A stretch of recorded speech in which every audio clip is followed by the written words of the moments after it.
aula de hoje a gente vai trabalhar aí, né, o switch.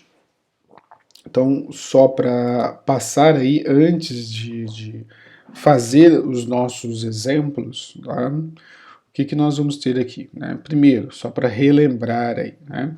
O switch ele é uma estrutura de decisão, tá ok? Então aí, dentro de estruturas de decisão, né, qual que é a definição, o que é uma estrutura de decisão? Nada mais é do que um bloco, né, de código que eu vou colocar dentro do meu PHP, né, que vai fazer com que eu redirecione o fluxo do meu programa para determinadas partes do meu código. Com isso eu consigo pular algumas partes do código, tá ok? Então ele entra aí no redirecionar. Mas como que ele faz esse redirecionamento? Através da análise de uma condição. Tá? Então se a minha condição é verdadeira, tá ok? Ele vai executar um bloco de comando. Se não ele é falso, ele vai executar outro bloco. Tá? Nós vimos bastante aí nas aulas anteriores o if, tá? Mas hoje, especialmente, nós vamos trabalhar com o switch. A diferença é que o switch ele trabalha com uma única variável, e aí para essa única variável eu vou testar aí, né, algumas possibilidades, né, de valores, tá ok? Como que vai funcionar a sintaxe, né, do switch, tá ok? Então, a sintaxe do switch, olha lá, ele vai funcionar dessa maneira. Eu tenho lá o switch, tá?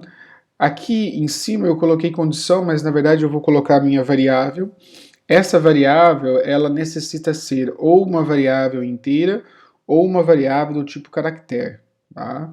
Eu não posso usar variáveis reais, eu não posso usar uma string aí, né? Muito longa, ok? Dentro do switch case, tá? Ele tem essas limitações. Basicamente a gente usa muito variáveis numéricas e numéricas do tipo integer, tá? Bom, feito isso, tá? Eu vou abrir meu bloco de comando, tá? Então abre chave, fecha chave, e aí eu tenho os meus cases, né? Onde eu vou testar aqui o meu valor de acordo com o meu rótulo, né? Eu coloquei label aqui. E aí eu vou executar o meu bloco de instruções e tem um break para cada um dos casos, tá ok? A gente vai ver isso na prática, né, daqui a pouco, tá? Mas só para apresentar como que é a sintaxe, como que é o comando todo, né? E aí ele tem por fim uma opção default, né? Essa opção default, né, é aquela opção que vai ser executada quando todas as anteriores forem falsas, tá? Então é importante aqui, né, a gente destacar aí, né, essa situação, tá? Aqui do lado eu tenho o meu fluxograma, tá? Então ele recebe lá, né, a partir do início, ele recebe uma determinada variável, que aqui foi chamada de OP, tá? E aí ele vai testar, né? Então repare que eu tenho aqui o ícone do losango, né? Se a variável for igual a 1, então ele testa, né, ele executa um bloco associado à opção 1. Se não, ele testa uma segunda possibilidade, onde ela pode ser igual a 2. Se for verdade, ele faz alguma coisa, senão ele testa, né, a opção de baixo. Repare que toda vez que ele testa, né, a possibilidade, né, uma vez que executou a primeira, ele não vai mais testar as outras, né, ele pula totalmente e vem para o término do programa. Mas se ele for testando todas as 5 opções aqui e não encaixar em nenhuma, de repente eu coloquei o valor 10, né? E aí ele vai comparar 10 igual a 1? Não. Né? 10 igual a 2? Não. 10 igual a 3? Não. 10 igual a 4? Não. 10 igual a 5? Não. Tá? Então esse último não, ele entra aí, né? Numa opção default, que para este caso vai sair opção errada. Tá ok? E aí ele encerra, tá, o programa. Tá bom? Para este exemplo aqui, tá? Eu vou criar ele exatamente dessa maneira, e aí só para a gente entender aí um pouquinho do switch em comparação ao if, né? A gente ficou aí 15 dias sem aula, tá?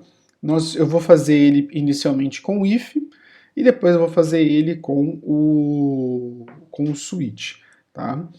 Tá ok? Então essa é a intenção, tá? Só para nós aí trabalharmos, para nós começarmos, tá bom?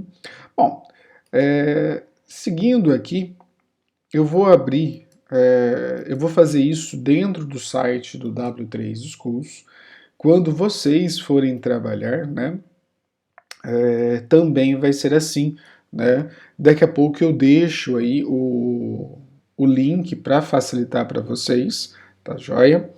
Então vai ficar assim. Mas, professor, eu tenho o Visual Code instalado, eu tenho, tá, todos os meus programas instalados, tá, normalmente, tá ok? Só respondendo a pergunta aqui da Maria Eduarda, né? O switch aí é o escolha, sim, né? Escolha caso, né? Selecione lá que tem no Visual G, só para fazer uma comparação aí, tá? Então é a mesma estrutura que vocês tinham lá, a gente só vai traduzir ela, né, para o inglês e adequar ela dentro aqui do PHP. Ele tem uma diferença que é o break, né, que lá no caso do Visual G não tem necessidade do break, tá?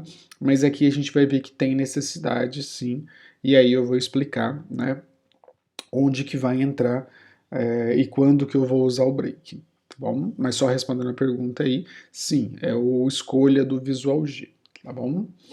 Bom, aqui dentro, olha, eu vou utilizar o W3 Schools, né, de novo, porque tem aluno que está né, no celular, então ele dá para usar por aqui, né? E mesmo o aluno que está no computador, ele não tem a necessidade de instalar nada, tá? Então esse ambiente dá para a gente testar. Claro, nós não vamos conseguir criar exemplos mais complexos, tá? Porque a ferramenta tem uma limitação aqui. Mas dá para a gente trabalhar todos os conceitos necessários, e aí a partir do momento que nós retornamos para as nossas aulas, né, é, fica mais fácil a gente recomeçar aí depois, né, do laboratório, tá bom? Então olha lá, então aqui eu tenho, né, dentro das várias tecnologias, o que me interessa aqui é o Learn PHP, tá? E aí logo aqui no Learn PHP, repara que ele vai ter basicamente tudo que eu venho falando, né, ele traz disponível aqui, olha, se vocês olharem eu tenho aqui o PHP Switch, tá? Ele traz aqui, ó, basicamente a mesma definição que eu apresentei agora há pouco, ele vai trazer aqui também. Tudo que foi sendo passado, né, as minhas aulas são, né, construídas a partir desse material, tá? É um material aí que eu uso como referência para as minhas aulas, então fica sempre aí para os alunos, né? Vocês podem acompanhar. Olha, ele até traz um exemplo aí, né? Usando o switch. Mas vamos criar o nosso, tá? Então quando vocês entrarem aqui, tá? Eu costumo pegar aqui pelo PHP Home, tá? Eu tenho aqui, olha, aprenda facilmente, né? Com o PHP Trait e é justamente ele que eu vou usar, tá? Quando eu abro aqui, então, eu posso executar o meu código desse lado, né, e visualizar o resultado desse. Tá? Então, é possível, né, vocês fazerem. Pessoal, então vamos por parte aqui. Ó. Por enquanto eu vou fazer, porque eu vou explicar tudo, né? Então eu só quero que vocês acompanhem, tá? Não precisa fazer junto comigo agora, tá? Depois aí eu volto, né, e aí vocês vão sim refazer. Tá? Então, mesmo para aqueles que estão no computador, estão no celular, agora só acompanha, tá ok? Então, esse eco aqui inicialmente eu vou tirar, tá? E vamos aqui relembrar, né, a nossa estrutura aí de decisão de um modo geral. Então, eu vou colocar aqui a minha variável OP, tá? Vou falar que essa variável OP, ela vai ter um valor inicial, tá? Então, por exemplo, aqui, o valor 3, tá bom? Definir esse valor, tá? Então, lembrando que a gente ainda estamos trabalhando com valores, né? É uma variável, mas é um valor fixo que eu coloco, eu não estou usando aí de um valor dinâmico e formado pelo usuário, tá? Para isso a gente vai precisar, né? Fazer no computador aqui vai ficar um pouco difícil, então, né, de novo, a gente vai trabalhar aqui com valores fixos, e aí em cima disso eu vou testar, tá? Se eu tivesse que fazer isso com if, como que ficaria, né? Eu faria assim, if, se o meu OP, tá, é igual a 1, tá joia? O que vai acontecer aqui? Eu vou mostrar então que foi escolhido, né, a opção 1. Então, foi escolhido a opção 1, tá? Então, nesse caso aqui, olha, um exemplo vai ser simples, eu vou testar aí, né, 5 valores, assim como eu mostrei aqui, tá? Para essa situação do meu fluxograma, tá? Então, aqui eu estou fazendo uma estrutura de decisão, e só para nós relembrarmos aí, né, eu vou fazer isso com um, tá? If inicialmente, tá? Então, fiz aqui, tá? No próximo passo aqui, né, eu vou testar possibilidades, tá? Então, eu vou ter que fazer assim, um else, um if novamente, tá? Se a minha variável OP ela é igual a 2. Se for igual a 2, tá? Eu vou mostrar a mensagem, então, aqui, foi escolhido a opção 2, tá? Ponto e vírgula. Lembrando sempre do uso do ponto e vírgula dentro aí, né, das instruções e nunca aqui na linha do if, nem na linha do else, tá bom? Então, dessa maneira, eu estou montando aí, né, a minha condição. Então, notem que aqui eu fiz para as duas primeiras opções. Se a primeira for verdadeira, tá, ele mostra a opção e automaticamente vai pular todos os testes, né, que vão vir abaixo. Se ela for falsa, como acontece aqui, né, o 3 é igual a 1, não. Então, condição falsa. Ele testa uma segunda possibilidade. O 3 é igual a 2? Não. Tá? Então, ele pula e vai testar aqui uma terceira possibilidade. Então, OP, se ele é igual a 3, tá? E aí eu vou deixar o meu eco aqui, foi escolhido a opção 3. Fecha aspas, ponto e vírgula, fecha a chave. Tá? Vamos deixar só até o 3 aí, porque a lógica vai ser a mesma até o 5, até o 10, até o 1000. Tá?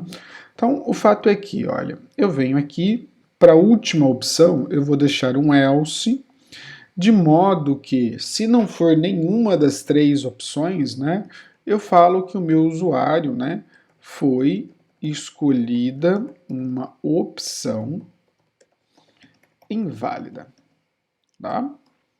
E fecho, tá ok? Então aqui um exemplo bem simples do que nós chamamos de ifs, né, encadeados, ifs alinhados, né? Tem livros, sites que chamam até de ifs alinhados. O fato é que eles vêm, né, num certo encadeamento por conta dos vários elses, né? Então olha lá, se eu clicar aqui no run, né, vamos ver aqui o resultado, ele vai testar cada uma dessas opções. Essas duas primeiras foram falsas, ele encontrou uma opção verdadeira e aí ele mostrou o bloco de código somente associado à terceira opção. Tá joia? Então, funcionou aqui dessa maneira. Vamos supor que ele fosse o número 1, tá? E eu clicasse aqui no Run novamente, ele iria testar verdadeiro logo na primeira opção, tá? E automaticamente pularia, né? Os elses que vêm a seguir faz com que ele pule, né, todos os códigos abaixo, tá? Tá, e se eu colocar aqui o 5, né, o que vai acontecer aqui? Ele vai testar falso para todas essas opções e por padrão ele vai entrar aqui nessa última opção. Tá, ok? Então olha lá, ele entrando nessa opção que a gente pode chamar ela de padrão, quer dizer, se não encaixar em nenhuma das anteriores, ele mostra essa, falando aí, né, que a opção foi inválida. Então dessa maneira eu estou trabalhando aí com o que nós chamamos, né, de ifs alinhados, né, ou ifs encadeados, tá ok? Então para essa situação, tá, eu tenho aqui essa possibilidade onde eu estou testando uma única variável e vários valores diferentes, ok? Eu vou deixar isso com um print aqui, só para nós compararmos, né? E voltando aqui, vamos deixar esse código pronto aqui do lado. Vamos agora fazer o mesmo exemplo usando o switch para que nós aí, né, possamos entender, né, as diferenças, tá bom? Então, nesse caso aqui, olha, o que vai mudar? Né? Então, eu vou tirar aqui, né? Tirando, né? Eu vou começar novamente agora utilizando dessa estrutura, tá ok? Então, nesse caso, o que eu vou fazer aqui? Olha, o meu switch também é uma estrutura, tá, de decisão, tá? Ele vai verificar o conteúdo da minha variável OP. Eu vou abrir chave, assim como eu fiz no if, tá? Para ele delimitar o bloco de comando. E para cada teste, tá, que eu queira colocar, eu vou colocar ele assim, olha, case, tá? E aí o valor, né, que lá na sintaxe, tá? Aqui na sintaxe eu chamei de label ou de rótulo, tá? Então o rótulo aqui ele vai ser aí, né, neste caso, um número. Tá? Então eu venho aqui, número 1, então logo depois eu tenho aí, né, a obrigatoriedade de colocar 2 pontos para identificar que vai vir o meu bloco de instruções. Tá? E aí eu vou dar um Enter, eu costumo sempre identar o código, então para quem está no celular, né, vocês podem dar alguns espaços, né, para quem está no computador é mais fácil, pode dar o Tab, e aí eu venho aqui, ó, um eco, né, e vou deixar a mensagem, foi escolhida a opção 1, ok? Eu já vou deixar isso dentro de um Ctrl C para ganhar tempo, tá? E aí eu vou usar o break. Na sequência, eu vou colocar aqui o case igual a 2, tá? Colocando o case igual a 2, eu tenho novamente aqui o meu eco, tá? Com agora opção 2. Só vou dar um espaço aqui só para facilitar e novamente o break. Daqui a pouco eu vou tirar o break e aí vocês vão conseguir enxergar melhor o que acontece quando não tem, tá? E o porquê que ele é obrigatório aí, né, para muitas das situações. Então aí eu venho aqui, opção 3. Então como eu estou colocando case, né, o que o case aqui vai fazendo para mim? Tá? Ele está substituindo aquela comparação que eu fiz da minha variável OP ser igual, né, ao valor 1. Tá? Então, caso o valor seja 1, tá? Caso o valor seja 1, tá ok? Ele vai executar esse bloco de comando. Tá? Se não, né, eu não preciso usar um else aqui, basta colocar case 2, né, a opção aqui vai ser 2. Se não, né, repare que não tem else, não existe else, olha, voltando aqui, não existe else entre os cases, tá? O que vai existir depois, lá no final, é o default. O default, tá? Ele é a opção padrão aí que vai ser executado quando todas as outras anteriores forem falsas. Então aí eu venho aqui, default, um eco novamente, tá? E vou colocar aqui, foi escolhida uma opção inválida, tá? Então olha lá, tá?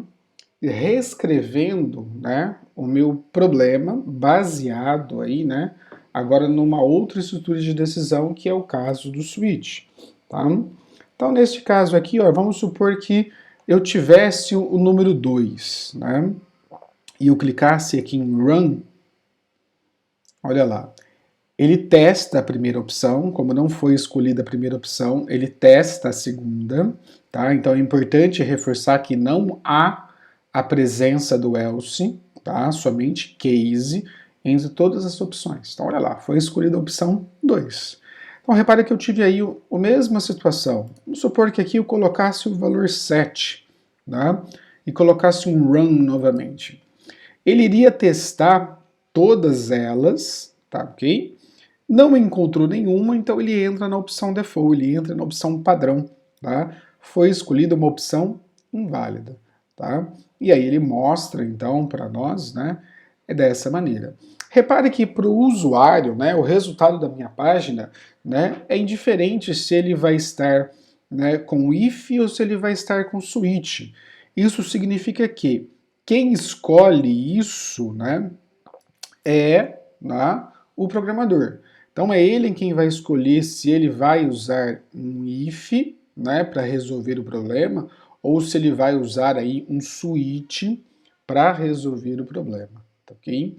Então, repare que aqui eu tenho duas maneiras, né? Hoje a gente está vendo essa segunda maneira, tá? A gente vai ver que ela acaba sendo, né, de fato, às vezes um pouco mais elegante aí, né, no uso, tá, do switch, principalmente quando eu tenho muitas opções para testar. Ele deixa o código, né, quando eu uso o termo mais elegante, é que ele deixa o código mais limpo, mais fácil de você enxergar as opções todas, né, que estão sendo apresentadas, tá ok?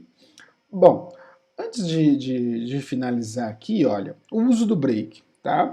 Se eu esquecer aí, se eu não colocar o break, o que, que vai acontecer? Olha, estou tirando o break de todas essas opções, tá? Tirei o break, tá ok? Vamos testar aqui a primeira opção, tá? Se eu colocar aqui OP igual a 1 e dar um run, olha só o que, que vai sair. Repare que saiu, né, numa única linha, até porque eu não tinha BRs, mas saiu lá. Foi escolhida a opção 1, foi escolhida a opção 2, foi escolhida a opção 3, foi escolhida uma opção inválida. Basicamente, ele entrou no primeiro, né, executou o primeiro e por não ter encontrado um break, ele saiu executando tudo que está para baixo, independente do rótulo ser igual, né, ao valor, né, a variável ser igual ao rótulo ou não, tá? Então, o que vai acontecer muito, né, na hora que a gente começa os exercícios aqui, eu coloco o break aqui, tá? Então, olha lá, don't run, tá? Repare que ele parou a execução, tá? Opa, ficou certo, né? Mas o aluno esqueceu aí, né, e colocou agora igual a 3. O que, que vai acontecer? Olha, ele vai passar pelo 1, tá? Ele vai passar pelo 2, não executou o 2, mesmo aí, né, com break não executou. Quando ele encontra o 3, ele entra e executa. Por não ter um break também, ele executa a opção aí que está abaixo, tá? Então, por que, que eu uso um break aqui, tá? Porque eu quero, tá, dar aí para o meu usuário, na verdade, uma única opção, tá? Depois a gente consegue, né, dentro dos exercícios, vai aparecer uma opção, né, de exercício aonde, né, eu vou ter que determinar vários casos, aí eu posso aí, né, opcionalmente não usar um break, tá? Mas vamos deixar esse exemplo, né, um pouquinho mais elaborado para daqui a pouco, tá? Então o correto aqui sempre é fazer o uso do break, tá? Para ter aí essa única opção sendo executada. Só para nós finalizarmos aí a nossa explicação, tá? O que, que nós vamos ter aqui, olha, vamos comparar aí lado a lado, né, esse código, tá? Então, para esse código eu estou verificando aqui a minha variável OP, tá? E aqui do lado esquerdo, né, eu tenho aí essa variável sendo verificada através de um if. Quando eu verifico ela através de um if, eu estou verificando através do operador de igualdade, então igual, igual, tá? A 1, 2, 3 e todos os valores que tiver. Se eu desejo, né, e como a aula hoje é referente ao switch como uma segunda opção, tá? Fazendo da mesma maneira, eu vou usar o switch, a minha variável OP, e tenho aqui o case 1, tá, que é equivalente, né, ao OP igual a 1. Tá joia? Eu tenho o case 2, que é equivalente aí ao cifrão OPO2. Tenho o case 3, que é equivalente, então, ao cifrão 3. Tá? Então, o nosso intuito hoje é trabalhar justamente essa estrutura, tá? Dessa maneira. Tá ok? Encerrando aqui.